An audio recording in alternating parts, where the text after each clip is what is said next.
if you have been told to just exercise your way out of chronic illness and every time you try, you feel worse, this video is for you.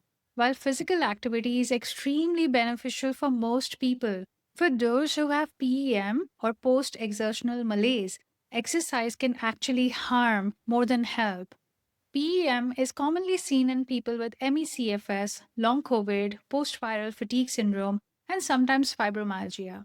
If you have never heard the term before, post exertional malaise or PEM means worsening of symptoms after a physical, emotional, social, or cognitive activity.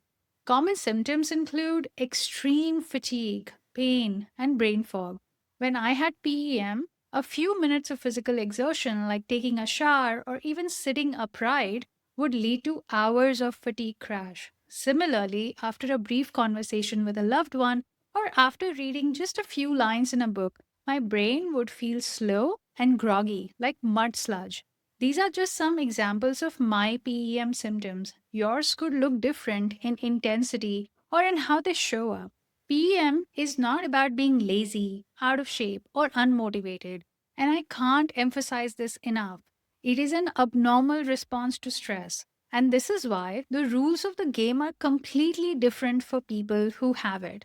So, next time a well meaning doctor tells you to walk more, or a good intentioned family member asks you to attend a social event because they think it will make you feel better, please know this. Even though they may not understand, and even though they may truly believe that physical exercise and mental stimulation are good medicine, in PEM, these can actually make you worse. And when you crash, you're often left with self doubt. What's wrong with me? Why can't I do what everyone else does? What am I doing wrong? Here's what I want you to know: there's nothing wrong with you or your efforts. The problem lies in how your nervous system and body are currently responding to stress. For instance, a recent study on long COVID patients with PEM asked participants to do just 10 to 15 minutes on a bicycle. What they found was incredible. The long COVID patients had more white fibers in their muscles, which contain fewer mitochondria and fewer blood capillaries. Mitochondria are the energy factories of every cell in the body. So essentially, these patients had lower blood flow, lower oxygen delivery, and less energy production in their muscles. What's more, their mitochondria didn't work as effectively as in healthy participants.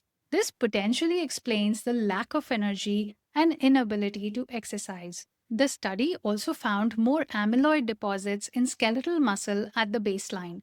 And after exercise, these patients had more tissue damage than healthy controls, explaining the muscle weakness and pain after activity. Increased tissue damage can also set off a prolonged immune response and more inflammation. Other studies have shown autonomic nervous system dysfunction or dysautonomia in people with PEM. This means that the body's autopilot systems like heart rate, blood pressure, breathing don't adjust properly to stress. And if those systems don't adjust, your body can't regulate blood flow, oxygen delivery, or recovery after an activity, making even small exertion overwhelming. As you can see, PEM is not being out of shape. The biology itself is behaving differently. Having lived with PEM myself, I know how difficult and confusing it can be. Push through the pain, no gain.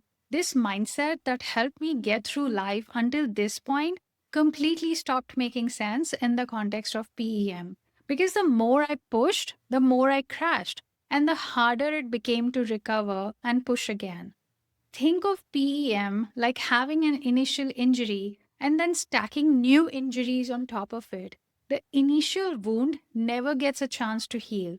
What's even more confusing is that rest doesn't help much either. So, what is the answer? How can you get out of PEM? Firstly, let me tell you, I'm living proof sitting in front of you. It is possible to get better. Secondly, I know reading these research studies can be very validating. Someone is finally acknowledging and explaining everything you've been feeling. But it can also cause fear: fear that your body is broken forever and that recovery is impossible. On the contrary, all of these physiological changes are reversible. The brain and nervous system together control more than 90% of the functions in the body. If they are stuck in a chronic stress response, the body will follow suit. Nothing will work properly. But what if you could get your brain and nervous system out of that stress response? Then the body starts to heal and symptoms start to fade away. This is the basic premise of nervous system work. A sensitized nervous system is not permanent, it can be retrained. By calming the chronic fight or flight response, regulating the nervous system, and gradually rebuilding safety, many people find their capacity expands again. They start to tolerate more activity. They gain bandwidth for both physical and emotional stress. It's not about pushing harder, it's about working smarter with your nervous system until it's ready to handle more. So the next time someone says, just exercise or do some yoga, you can remind yourself PEM is not weakness. It is not lack of willpower. It's a real biological response. And there's a path forward that does not involve pushing yourself into a crash. You're not broken. You're not alone. And remission is possible.